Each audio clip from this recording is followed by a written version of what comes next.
Do this and an avoidant will either grow with you or let you go. Right now, someone is lying awake wondering if they are asking for too much. They are replaying conversations in their head, analyzing every text message, trying to figure out what they did wrong.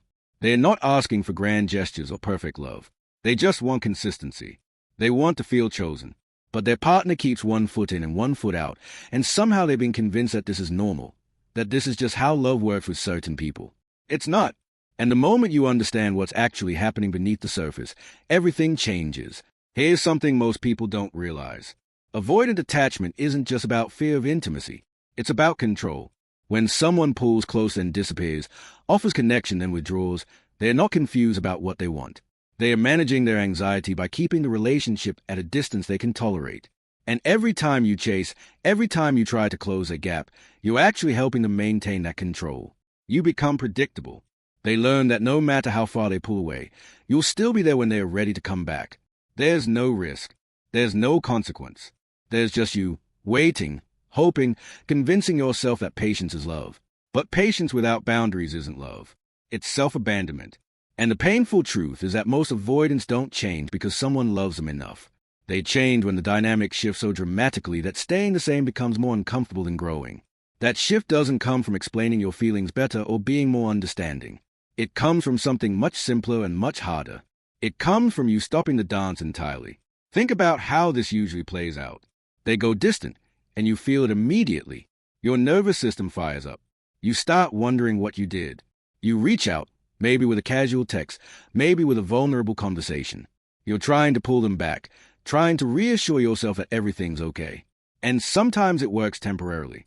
They come back, they are warm again, and you feel relief. But then the cycle repeats.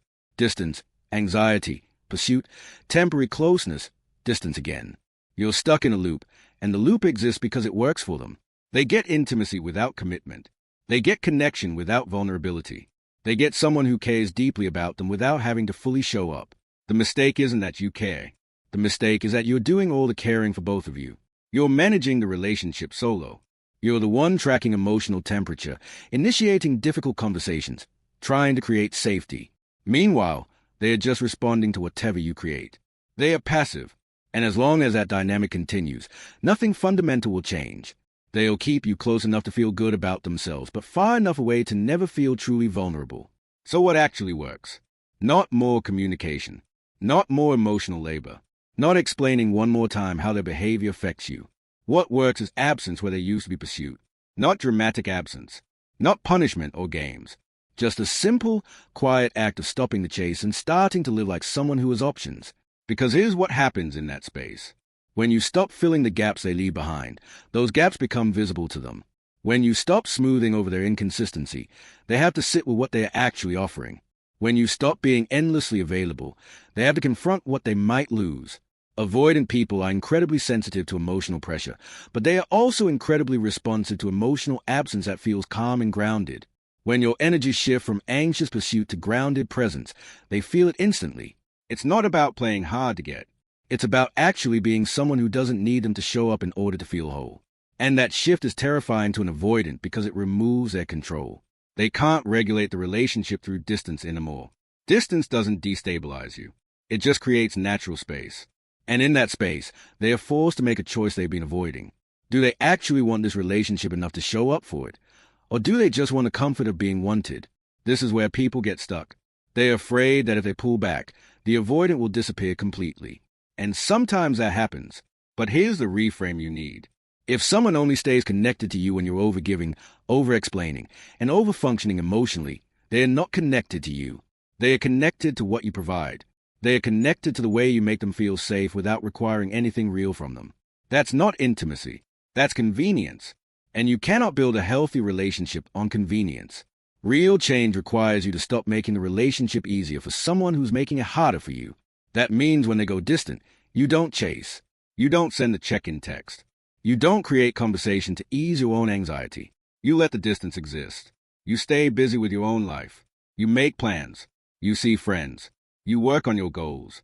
You don't disappear to punish them, but you don't rearrange your life around their emotional unavailability either. You just keep living fully, and that creates something they are not used to. It creates a mirror. Avoidant people are masters at externalizing their discomfort. When intimacy feels scary, they don't sit with that fear. They create distance so someone else feels a discomfort instead. You feel anxious. You feel confused. You feel rejected. They feel fine because they successfully move their internal discomfort into the relationship dynamic. But when you stop absorbing that discomfort, when you stop carrying anxiety for both of you, something shifts. They are left holding their own fear. They have to feel what they've been avoiding. And that's when growth becomes possible, not before. Here's where communication changes too. Most people try to talk an avoidant into showing up differently. They say things like, "I need more reassurance," or "Why do you pull away when things get good?" Or "I feel like you're not really here." And those statements just create pressure. The avoidant hears demands.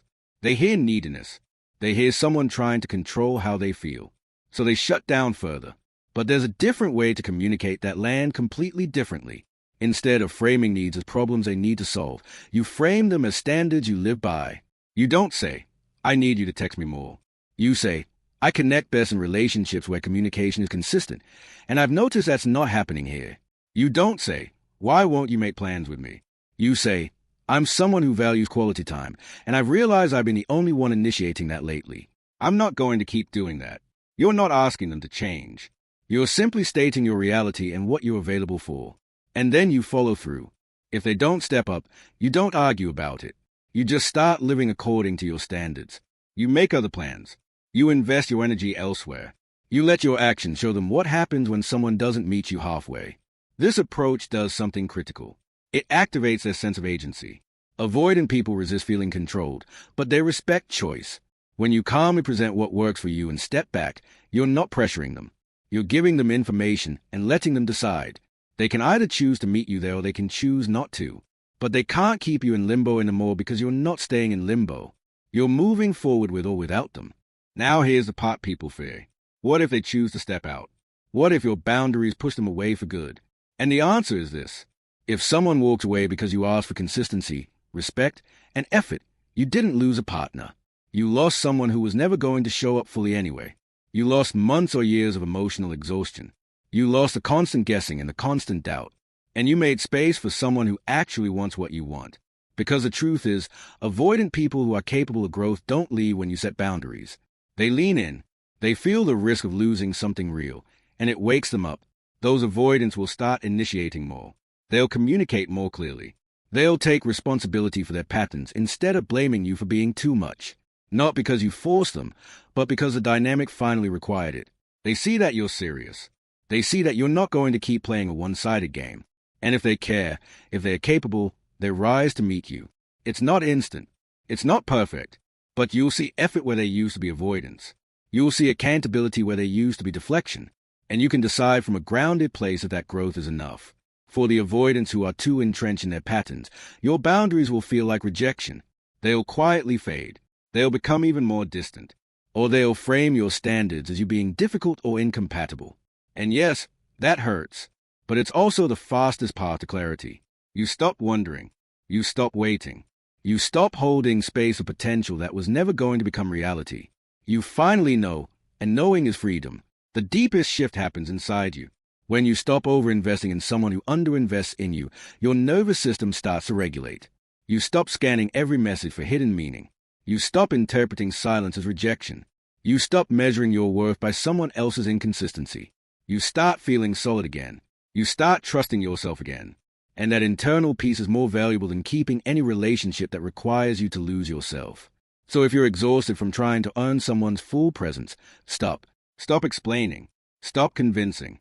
Stop waiting for them to suddenly see your value. Instead, become unavailable for breadcrumbs. Become unmovable in your standards. Become someone who doesn't need anyone to choose them because you've already chosen yourself. And then watch what happens. Because at that point, they only have two real options. They either step up and grow with you, or they step out and let you go. And honestly, either way, you finally win.